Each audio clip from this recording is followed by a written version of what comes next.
Recebe agora já o Lorival Santana, nosso analista de internacional, a quem eu agradeço pela presença no Arena. Sempre bem-vinda. Lorival, qual o impacto, Lorival, que as falas do presidente Lula podem ter na crise entre o Brasil e os Estados Unidos, hein? Boa noite. Boa noite, prazer estar aqui com vocês.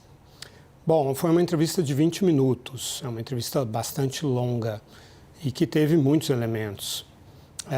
O presidente Lula, predominantemente, quis se apresentar como um negociador. Ele lembrou que ele nasceu politicamente como um líder sindical que negociava. E aí a Amanpour falou assim, o presidente Trump também se apresenta como tendo a arte da negociação e tal, né? Mas você é de esquerda e ele é de direita. Aí ele falou assim, não, eu não sou um presidente de esquerda, eu sou o presidente do Brasil. E o Trump, para mim, não é um presidente de direita, é o presidente dos Estados Unidos. E são os dois presidentes que têm que conversar representando os seus países. Então, ele procurou manter, em boa parte da entrevista, um tom bastante moderado. Ele disse, não há crise. A Amanpour disse, é uma crise, é a maior crise dos últimos 10 anos. Ele falou, não, eu não vejo como uma crise ainda. Eu acho que nós temos que encontrar uma saída e tal. Nós, depois de 10 reuniões do chanceler e do vice-presidente, que é ministro do Desenvolvimento, Indústria e Comércio, nós enviamos uma carta no dia 16 de maio, uma proposta e tal. E é assim que nós temos que comunicar, não por meio, ele falou do site do Trump, né, mas seria a rede social do Trump e tal, que essa não é a forma de conversar e tal. Então, esse foi o tom principal ao longo da entrevista. É claro que a frase, ele foi eleito presidente dos Estados Unidos, não imperador do mundo, acabou tendo muita relevância, né? Porque é um soundbite, né? Uma frase curta com bastante impacto. Mas ele também procurou apresentar o Brasil como um campeão do meio ambiente, e sem que a Amanpour perguntasse sobre isso, ele falou, é um absurdo dizer que vai impor tarifas contra nós por causa do meio ambiente, nós reduzimos em 50% o desmatamento, eu espero que o Trump venha para a COP30, né, e aí fez todo um pitch em relação à questão dos 130 bilhões por ano que os países ricos se comprometeram a enviar para a mitigação dos problemas climáticos e que não foi enviado. Agora, houve outros momentos mais agressivos. Além desse do imperador, teve uma outra frase também, quando eles estavam discutindo a questão do Bolsonaro, que é claramente uma questão que inflama mais o presidente.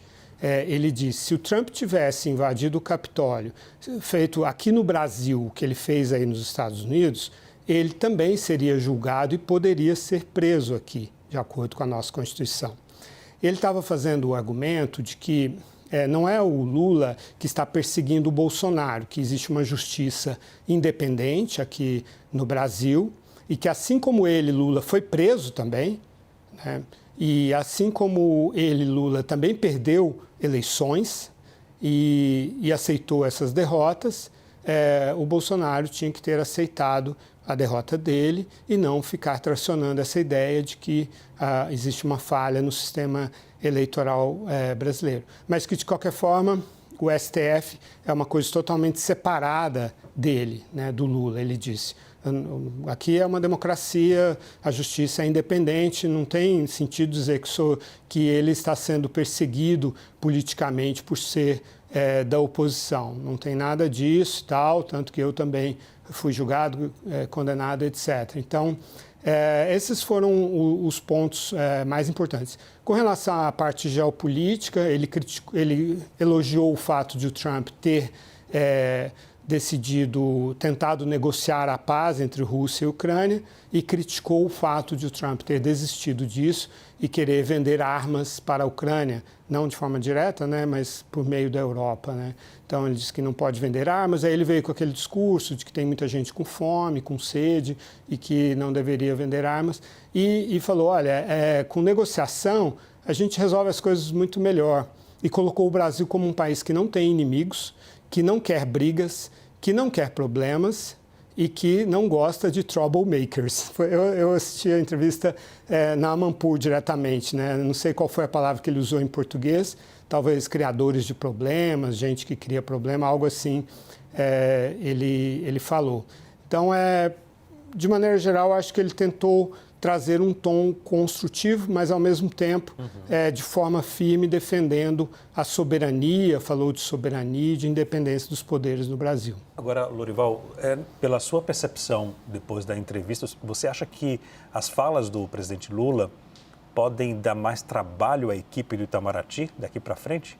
Acho que sim, por causa do destaque que foi dado a essa crítica, né? Porque quando ele diz o Trump não é o imperador do mundo, certamente o Trump ele acredita que ele está defendendo os interesses dos Estados Unidos. O Trump acha que está agindo como presidente dos Estados Unidos ao colocar as tarifas, né? Então, por isso, pode ter soado como um ataque ao Trump, né? E, embora todas as negociações sejam importantes, os argumentos técnicos são necessários, têm de ser apresentados, mas o Trump ele funciona muito dentro da diplomacia presidencial, né, das relações pessoais que ele estabelece.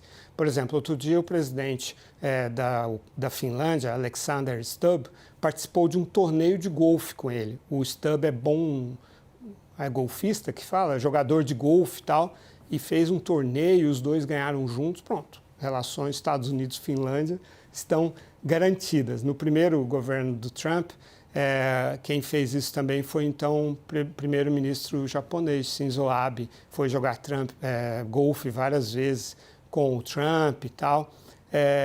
E você viu o Mark Rutte, né, o diretor-geral da OTAN, que paparicou, bajulou o Trump e foi criticado por isso, mas o Trump mudou de posição em relação à OTAN, em relação à própria Ucrânia. Eu estou fazendo uma análise, eu não estou propondo que o Lula bajule o Trump, mas estou demonstrando que quando há essas situações assim de frases que podem ser interpretadas como ataques, isso pode neutralizar o efeito benéfico que teriam os argumentos técnicos, comerciais.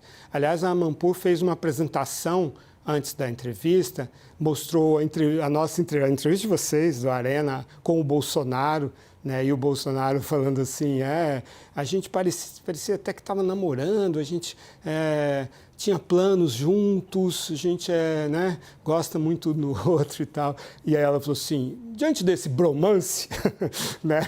E ela fez uma apresentação crítica, assim, porque ela falou, diferentemente dos outros países que têm superávit com os Estados Unidos, o Brasil tem um déficit, né? Então, assim, o tom da Amanpour também foi um pouco assim mais crítico em relação ao Trump.